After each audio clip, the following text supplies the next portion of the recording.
is streaming, and we'll stand by for that.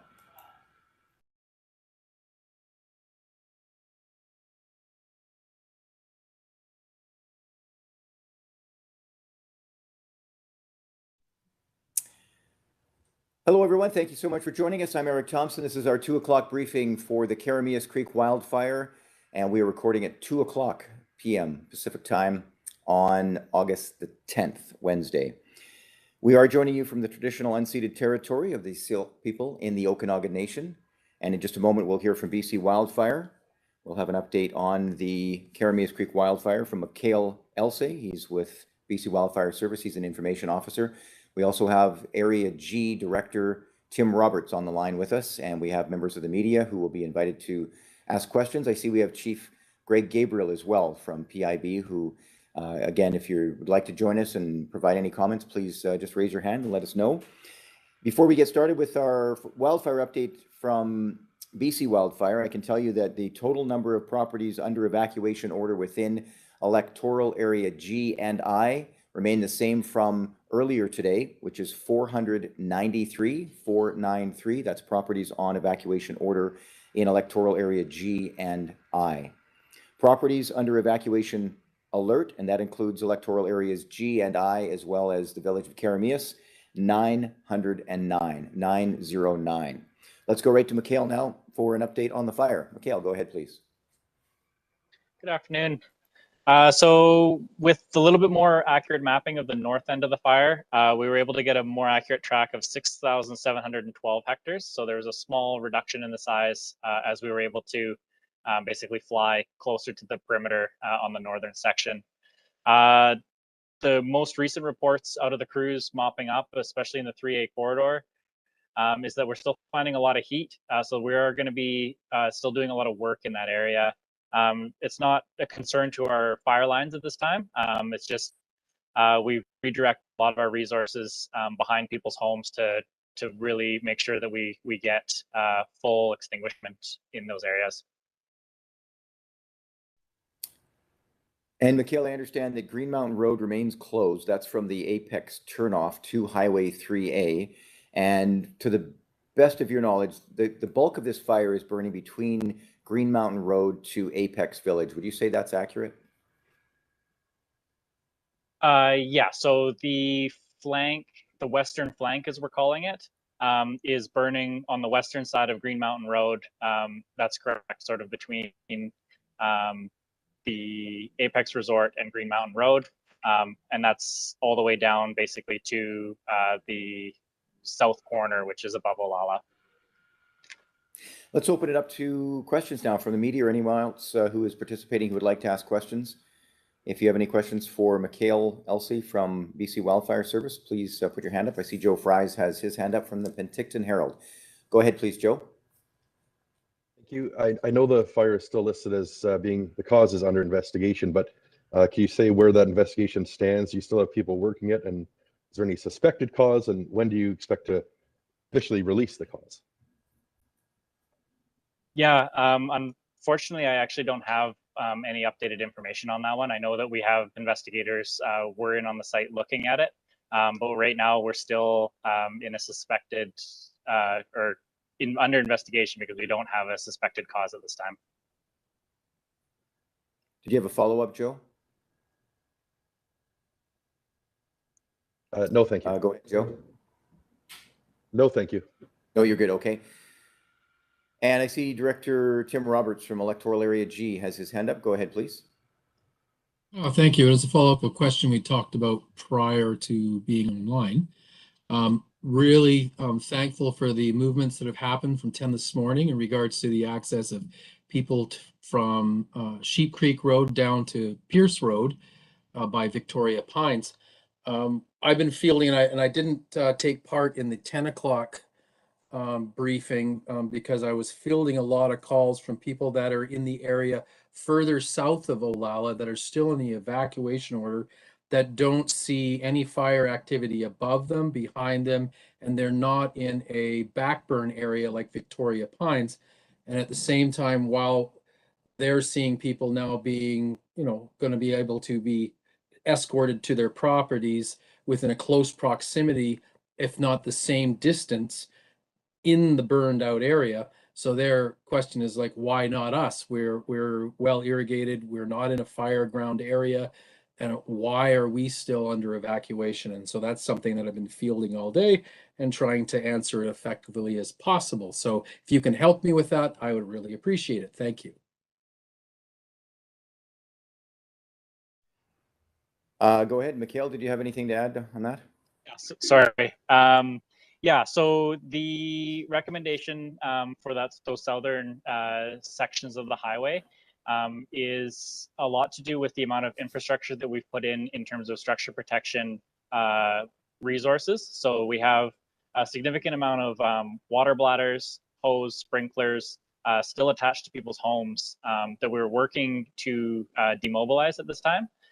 But with just the amount of work that we're doing to sort of be able to sort of sanitize people's properties so that it's not people climbing all over through people's property to pull the hose, pull the sprinklers, and give the room for our crews to be able to pull all that stuff out. That's the work that's being conducted today that hopefully we can wrap up so that we can get people back home as soon as possible. And did you have a follow-up, Director Roberts? Yes, thank you. And I really appreciate that, Mikhail. And I do understand that in regards to Olalla. As an emergency frontline worker myself, I've been in and out and through the area. The area that I'm speaking of is basically south of 1340, which is like Copper Ridge Mobile Home Park South. There is no apparatus down there. There are no bladders. All that kind of starts at the start of the Olalla Forest Service Road. So again, I'm fielding a lot of questions from the people that are at that end that are beyond even the draw of what we'd say the Olalla Creek watershed. Okay, that's a great point. I actually don't have any actionable intel to provide you there, but what I'll do is I'll follow up with you after this call here, and we can try to get an answer from those that are the decision makers on this one. Thank you, I appreciate that. Thank you both very much. And let's go to Cali McTavish now from CBC. She has a question. Cali? Hi, thanks, Eric. I am in the call this morning, you mentioned re-entry packages. Can you give a bit more detail on what those re-entry packages are?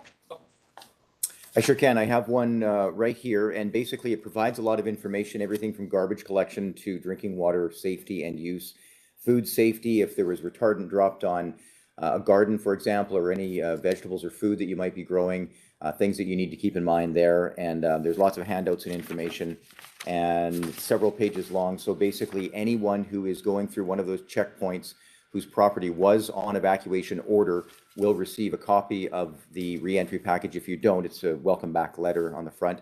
If you haven't received one, you can certainly contact the RDOS Emergency Operations Center to get a copy of it for, 250-490-4225, 490-4225. Anything else on that one? Not on that specifically, but I did want to ask about the outbuilding in Olalla that was burned and if there was any additional information on that. Was that a complete loss? Yeah, sorry. Sorry, are you able to provide any information on that, Mikhail? No, sorry, I don't have any extra information on it from the BCWS perspective. Yeah, and same here. Just know that it is an outbuilding. It was not an inhabited structure. That's all I have on that one as well. Did you have a follow-up? Anything else, Callie? I see your hand still up. Nope, all good. Thank you. Okay, and just put the call out real quick if we have any other questions. We won't keep everyone longer than we need to today for this call. Just a reminder that Mikhail will be speaking offline or providing some more information to the query from Director Roberts. Certainly the work that's being done today and over the next few days will be involved with trying to remove equipment where it can be removed to try and expedite the process of returning people to their homes, lifting the evacuation orders and alerts where possible. Chelsea Powrie with Castanet News has a question now. Chelsea, go ahead, please. Thanks. Yeah, just speaking a little further to this the people who are able to go back in and the people who aren't. Have you been having any issues at this point with people trying to access the checkpoints that are not approved to go through? And is there any message that you'd like to get out to people who, I guess, are not actually approved to go back through at this point? Thank you, Chelsea. I haven't heard that there are any concerns. The checkpoints are to keep people out of areas that are under evacuation order. Where the order has been lifted, for example, along Highway 3A, that's still open to local traffic only. So anyone traveling in that area should be someone who lives in an area that is now under evacuation alert only. And for example, if someone's trying to get to Twin Lakes to the golf course, you wouldn't be able to take Highway 3A. You would have to go in from behind, I believe through White Lake. So we haven't heard of any specific issues. Certainly there are people who are trying to get into some of those properties that are still on evacuation order, and they can certainly apply for one of those temporary access permits, but that's not a quick process. And again, it's due to safety. It's due to the fact that there is equipment in there. Mikhail, I don't know if you wanted to add anything to that, but other than to say that those checkpoints are there to make sure that the homes still under evacuation order are protected and safe, but also keep people out of an area that may be unsafe due to equipment and crews working in the area. Okay, and we'll go to anything else, Chelsea? We're going to go to Chief Greg Gabriel, unless you have a quick follow-up. Yeah, I just had a quick one, actually, just for Mikhail. If we could just get a quick outlook on what the weather is looking like tonight, the forecast overnight for the wildfire, if you could do that. So the weather forecast is showing that we will potentially see a potential lightning event come up through the south part of the province this afternoon into this evening. So it could come with some erratic winds, lightning, and potentially some rain as well. So we are tracking that system. We have secured the lines that we anticipate with guard where we can.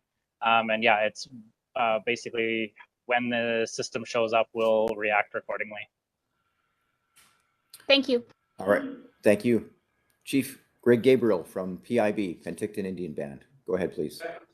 I just had a question. You reported that on the western flank, west of Greenmont Road, that the fire continues to burn towards Apex. What's the status of the fire on the east side of Greenmont Road towards Yellow Lake and Twin Lakes? Is the fire itself, is that pretty much contained on that flank? That's a good point. The eastern flank, yeah, we're in mop-up activities along the eastern flank. So basically from the town of Olalla up to the Sheep Creek Road at Yellow Lake, and then traveling north from there up to McKay. We're calling it McKay Staging, so McKay Creek, and around the northern part of the fire. We have crews working basically all of that ground, and we're in mop-up right there. So containment is definitely being reinforced in those areas. Thank you. Chief Gabriel, can I ask you a quick question? Certainly. There was a comment yesterday, I believe it was from a member of the media. They were wondering about, I guess they had heard something about cultural values that may have been damaged due to the wildfire. Is that something that you can comment on, or did you want to share any information about that? Well, I think we've made it clear that cultural sites and heritage areas, we didn't want to make that known to the public. As far as I know, and I think our EOC representatives online, Tabitha, I haven't had a report of any cultural sites that were damaged or destroyed. There may be some on around Yellow Lake, but as far as Penticton Indian Reserve lands, we don't have a report of any of those being damaged.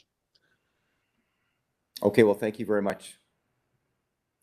And I see Chelsea Powrie has her hand up, but we're going to go to Director Roberts. He's got his hand up as well. Did you have a follow-up, Director Roberts?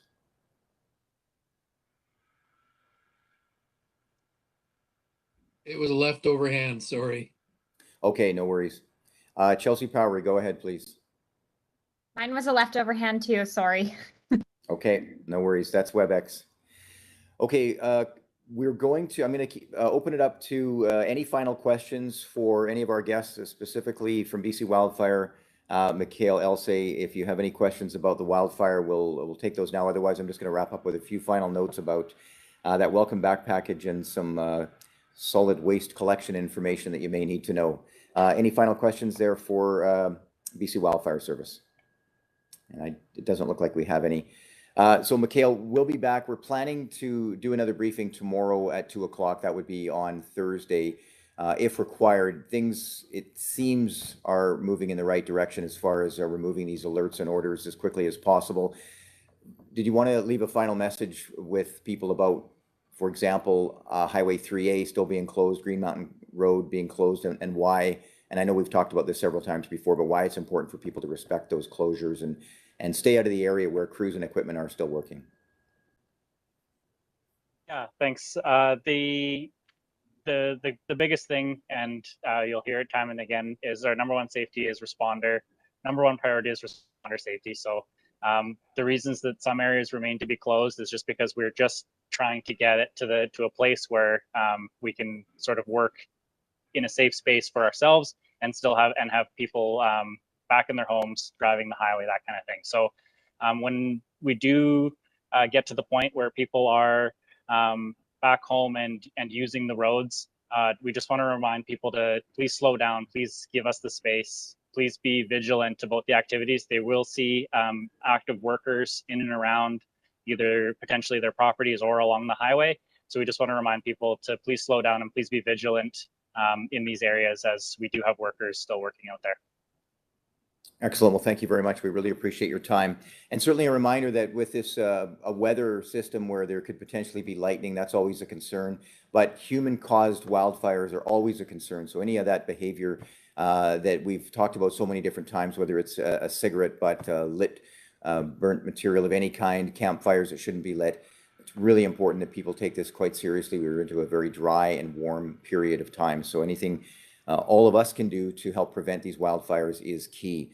Quickly, for those people who are on evacuation order or their property has been removed from an evacuation order and they're now on alert, as this progresses and we see these orders and alerts lift, curbside collection will continue. The RDOS waste collection curbside service will remove bag limits for your first normal pickup day after reentry and for the following week. And remember, garbage bags need to weigh under 25 kilograms. A lot of this information is contained on the RDOS website, but also in that welcome back package that you'll get. And Waste Connections Canada will be back to collect extra material as needed. That's after the evacuation order is lifted for certain areas.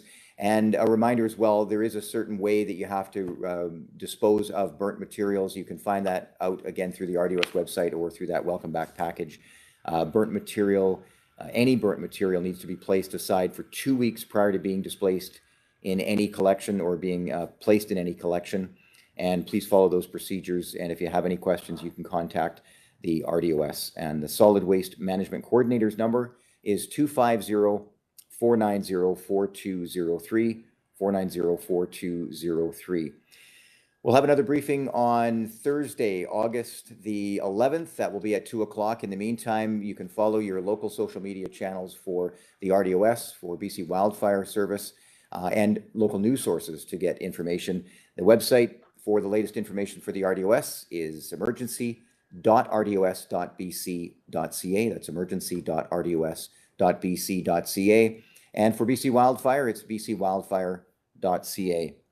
We'll take a quick moment just to thank everybody for joining us, and also, of course, another word to the wildland firefighters, the structural protection teams, all the other first responders who are involved in this incident, RCMP, paramedics. This is serious when we have a number of people out of their homes due to a wildfire, both evacuation orders, but also the alerts and the potential for damage and other safety concerns. So your patience is always appreciated, and that hard work is always appreciated.